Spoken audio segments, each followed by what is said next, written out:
Chickweed is one of my favorite plants, and today I decided to make a pesto and share it with you all. I have this basket full, and I ended up wild harvesting it from my backyard.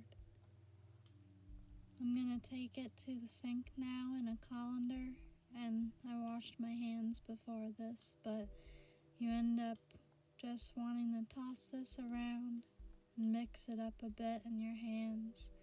Make sure to get all the dirt and bugs and possible stuff that may have been outside that you could have picked up when ripping it up or picking it up off the ground. Chickweed is very versatile and vines out everywhere, so it will grow back in hordes after you pick it in a few weeks.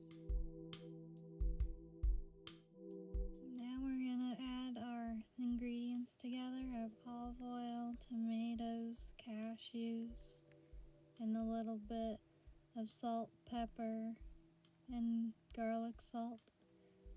Now that our stuff has been washed off and dried off, I'll show you how this budding plant ends up spreading all over your yard, and it's kind of a ground cover plant, but as of which it has really good properties of water-based, soothing, kind of renewal energy to it. And it ends up also having some medicinal purposes and some medicines, and it also is known to be used for helping soothe digestion, and is similar to parsley. And I'm gonna end up using my immersion blender, and this is a really nice bouquet I had, but anyways, I'm gonna use my immersion blender and end up just crushing it, trying to mash it down like you would with a mortar and pestle at your altar side or in your kitchen when you're making your own pesto. It's all up to you what you want to decide to use.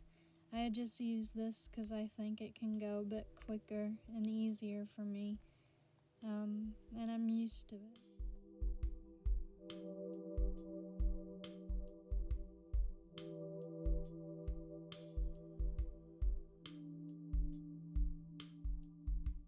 Some people ask me too, what do chickweed leaves and stems taste like?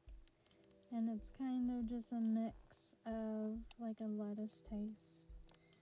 But now we're gonna add our ingredients together, our cherry tomatoes, our cashews, our chickweed, everything combined and blending with the immersion blender. And I'm just gonna add a little bit more chickweed and slowly drizzle in at first the olive oil.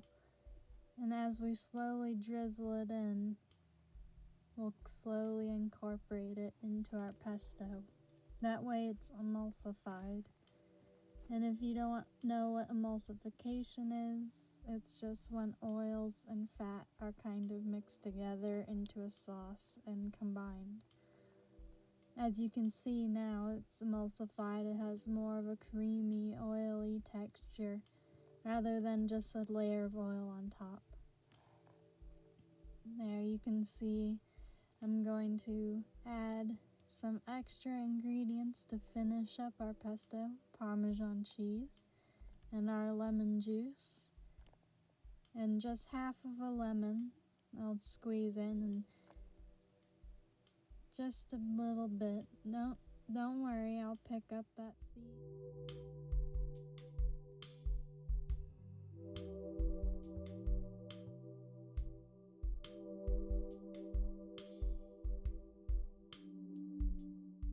And now we're gonna add the special ingredient, Parmesan cheese.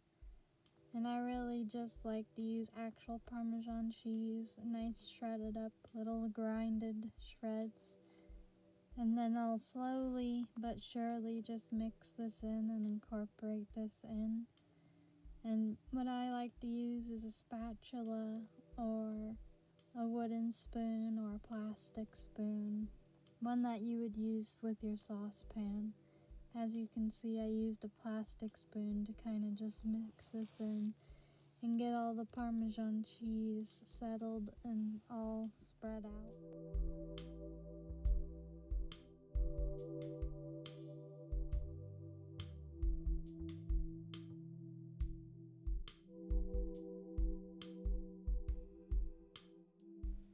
I know some people like to have a basil pesto, but I think chickweed is sometimes a good thing to have instead. Again, chickweed just has really good digestive properties to it, just like parsley. And here's a list of some of the ingredients that are in here as well. It's very low amount of ingredients on the list of things that you need for this recipe, but it's up to you if you feel like I want to substitute it with basil or I want to do arugula. I've done arugula and that's been a fantastic one as well.